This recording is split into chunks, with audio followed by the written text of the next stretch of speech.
It's new lightsaber day. This is the Stranger from Damien Sabers. This is the weapon of Chimere, aka the Stranger. The Stranger was a dark side practitioner who claimed to be a Sith Lord to Jedi Master Sol while on Brendok after his identity had been exposed. Whilst portraying himself as a bumbling ne'er-do-well named Chimere, his actual mission was to make Verosha Anasaea his acolyte. I haven't actually spoken much about the acolyte on this channel because I like to keep things positive. And I was raised that if I didn't have anything nice to say, I shouldn't say anything at all. But with that being said, I'm more of a lightsaber-specific lorist anyways, so let's do what we usually do and focus on that. Because if there were any redeeming qualities within this show to be found, it was definitely the lightsaber sequences. Of which, I actually thought there were some pretty damn cool ideas and innovations within the choreography and action itself.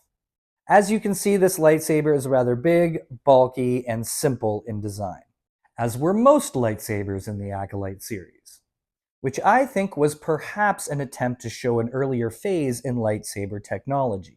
But that kind of feels off to me because, as we know, lightsabers at this point have existed for thousands of years. And as this series takes place only 100 years before the prequels, why did lightsabers take such a huge leap in evolution during those 100 years to give us the sleeker, more ornate designs we see in the prequels?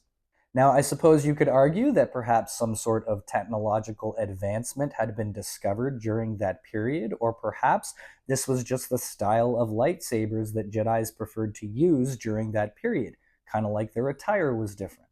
Can't really be sure. Now, this lightsaber is particularly bulky because it's hiding a secret. There is a small Shoto blade hidden in the pommel of this lightsaber, and when detached, allows for double-bladed action.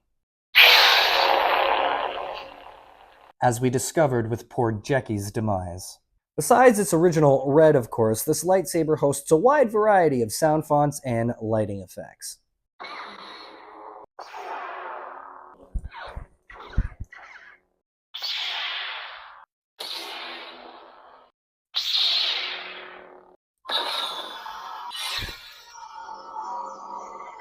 The Stranger would eventually throw down this lightsaber after it was rendered inoperable when Jedi Master Sol sliced it off at the emitter. Which leads me to yet another question about this show. Couldn't he have just continued to use the Shoto blade section? I don't know. Again, I probably shouldn't think too hard on these things because we're trying to stay positive. So whether you were a fan of the show overall or not, coming at it from the perspective of a lightsaber enthusiast, there was some cool stuff. Now, I have a feeling that this video may open the floodgates to a whole lot of questions about my thoughts on certain aspects of lightsaber lore depicted within the Acolyte. I've already gotten a few questions about my thoughts on crystal bleeding versus synthetic crystals, so I will have to make a video on that.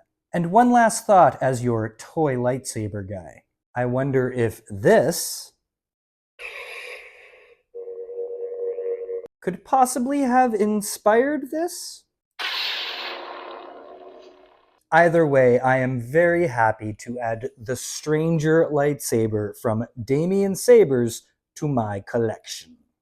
Just click the link in my bio to visit damiensabers.com.